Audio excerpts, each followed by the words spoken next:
Et bonjour les futurs experts, j'espère que vous allez bien. Aujourd'hui, je vous retrouve pour les métiers accessibles après Bac+8 en comptabilité et en gestion financière. Vous êtes prêts? C'est parti! Si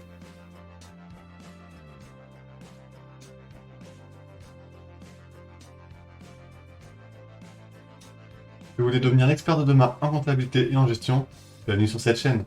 Avant de commencer, n'oubliez pas de vous abonner et de cliquer sur la petite cloche de notification si vous êtes au courant de mes prochaines vidéos.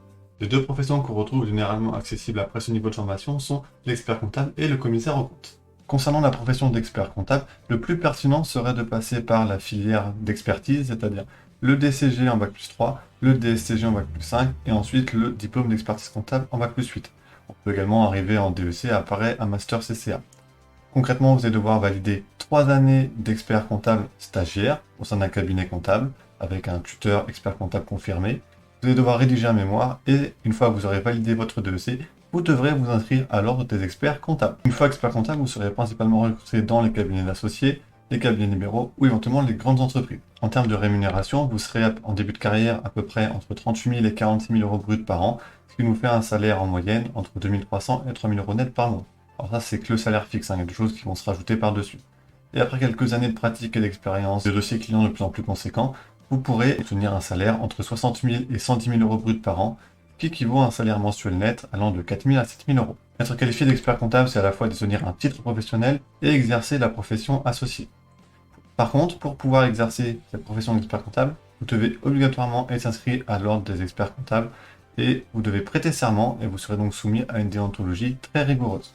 Concrètement, au niveau de vos missions, les principales cœurs de votre métier, ça va être de certifier les comptes des entreprises, vérifier qu'ils respectent bien la loi et qu'ils sont valides et qu'il n'y a pas d'erreur. À la fin de votre travail, vous allez apporter la signature, votre tampon, sur les bilans et les comptes de l'entreprise. Ça signifie que vous validez leur véracité et leur respect de la loi. Si vous avez fait une erreur, c'est vous qui en devenez donc responsable. Vous engagez votre propre expertise. Et à côté de ça, vous pouvez avoir des missions plus ou moins annexes. Vous pouvez éventuellement tenir une comptabilité complète d'une entreprise, de réaliser les documents fiscaux, les documents sociaux avec les fiches de paye. Vous pouvez vérifier la fiabilité des comptes annuels. Et vous avez aussi un rôle de conseiller en matière fiscale, juridique, financière ou sur la gestion de l'entreprise et ses orientations stratégiques. Puisque vous êtes un expert, vous êtes en mesure de conseiller le gérant de l'entreprise. Au niveau de vos conditions de travail, alors ça va différer si vous êtes en cabinet ou en entreprise. En entreprise, vous faites partie d'une équipe comptable, fiscale ou une équipe de contrôleurs de gestion. Évidemment, c'est vous le responsable, c'est vous qui êtes au-dessus hiérarchiquement. Vous êtes donc en contact direct avec la direction que vous pouvez conseiller et orienter en fonction de votre expertise et de vos analyses. Si vous êtes en cabinet, vous n'êtes plus membre d'une équipe, mais vous êtes un chef d'entreprise ou un manager à part entière. Vous allez gérer à la fois le personnel et le cabinet lui-même. Et en fait, au lieu de gérer l'entreprise, vous allez gérer des clients qui sont d'autres entreprises de votre cabinet. Vous serez donc en relation quasi permanente avec eux, vous allez les conseiller, les accompagner et certifier leur compte. Au niveau des avantages et des inconvénients, on va retrouver un aspect positif, une rémunération plutôt attractive quand même, et un rôle stratégique important. Votre travail, vos missions sont toujours importantes. Par contre, de l'autre côté, vous avez une responsabilité importante, donc vous pouvez être soumis à une forte pression, un fort stress, et vous avez une lourde charge de travail. Surtout en période de clôture de compte ou de période fiscale, ça va être en fin d'année jusqu'à peu près mi-avril. Donc là, vous pouvez être amené à faire beaucoup d'heures supplémentaires ou travailler également les week-ends. Ce type de profession vous intéresse, les connaissances et compétences exigées pour être expert comptable, ça va être une maîtrise parfaite des techniques comptables et financières, maîtriser la fiscalité, le droit social et le droit des affaires, maîtriser les normes IFRS et IASB. Vous voyez qu'on est que sur de la maîtrise, hein, vous êtes un expert dans votre domaine. Maîtriser tout ce qui est outils informatiques, logiciels comptables, de paye, de facturation et le pack office classique. Et vous devez avoir une connaissance quand même plus ou moins importante en fonction de vos missions des différents ERP pour mieux appréhender les risques d'audit et être au courant des différentes possibilités des outils mis à votre disposition. La qualité qu'on va rechercher chez un expert comptable, ça va être une grande minutie et une rigueur sans faille. Vous êtes un expert, vous êtes responsable lorsque vous apportez votre signature, donc vous ne devez pas faire d'erreur. Vous devez avoir un sens très aiguisé de l'observation, un esprit d'analyse de synthèse, un bon relationnel quand vous devez gérer l'équipe ou apporter des conseils, avec une certaine pédagogie. Et quand vous avez accès à des informations sensibles, financières de l'entreprise, vous devez impérativement être honnête, discret, impartial et transparent. Ce sont des qualités indissociables à votre code de déontologie. En termes d'évolution professionnelle, vous pouvez vous réorienter en entreprise en tant que directeur comptable, directeur administratif financier ou éventuellement commissaire aux comptes. Je vais en détail dans la deuxième partie de cette vidéo sur celle-là.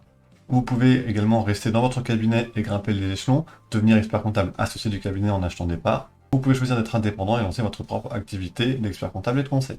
Maintenant que vous en savez un peu plus sur la profession d'expert comptable, je vais vous parler plus en détail de la profession de commissaire aux comptes. Pour devenir commissaire aux comptes, la formation la plus pertinente, ça va rester la même. Le DCG, le DSCG, suivi du DEC, ou du Master CCA, où on bifurque vers le DEC.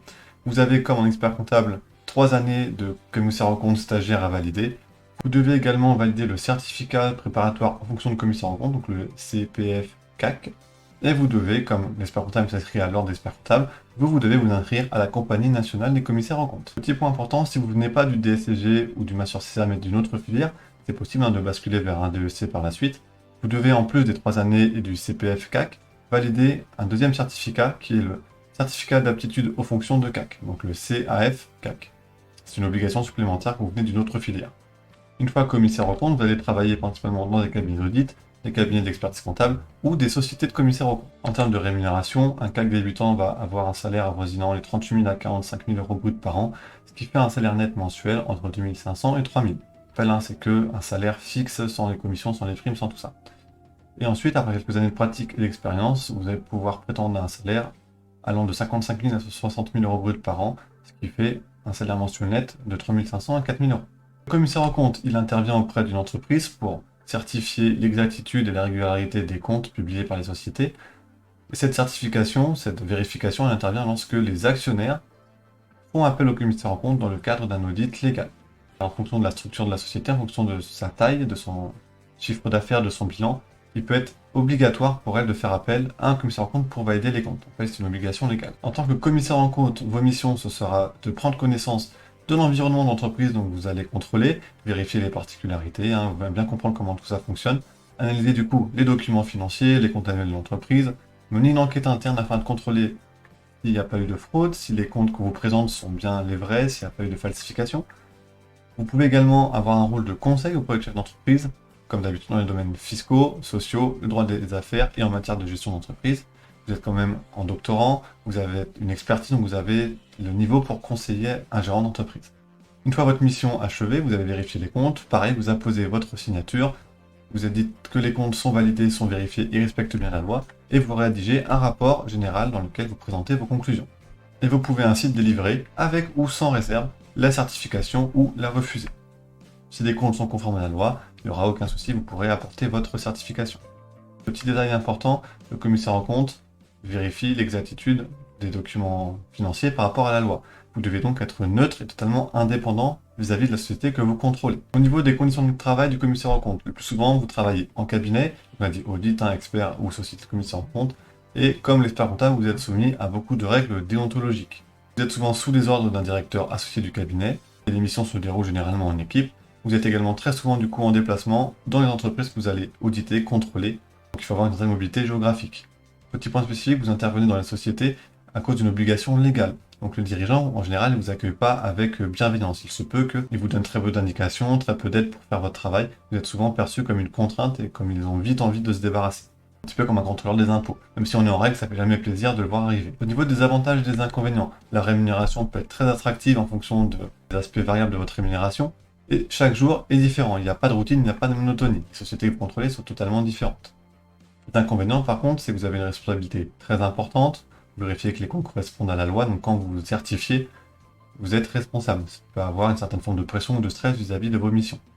Et comme je l'ai spécifié tout à l'heure, parfois le contact est hostile vis-à-vis de votre personne, de votre travail, en fonction des sociétés dans lesquelles vous allez contrôler. Si la profession de commissaire aux comptes vous intéresse, les connaissances et les compétences qu'on va exiger d'un candidat, ça va être la maîtrise de la lecture des états financiers comptables, les connaissances approfondies en règles fiscales, juridiques et comptables, la maîtrise du pack office classique et la maîtrise de l'anglais des affaires.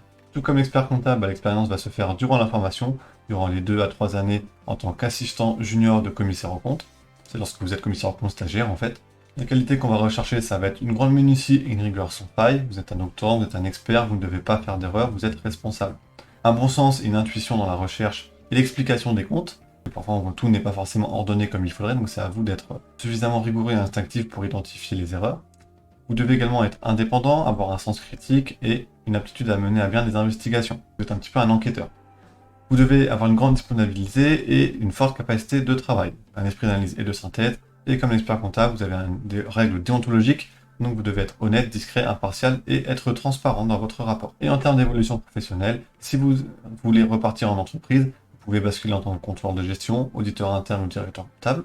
Si vous restez en cabinet, vous pouvez passer commissaire en compte assistant, junior, senior, puis gérant avec une évolution du portefeuille client. Donc là, vous grimpez dans la hiérarchie du cabinet.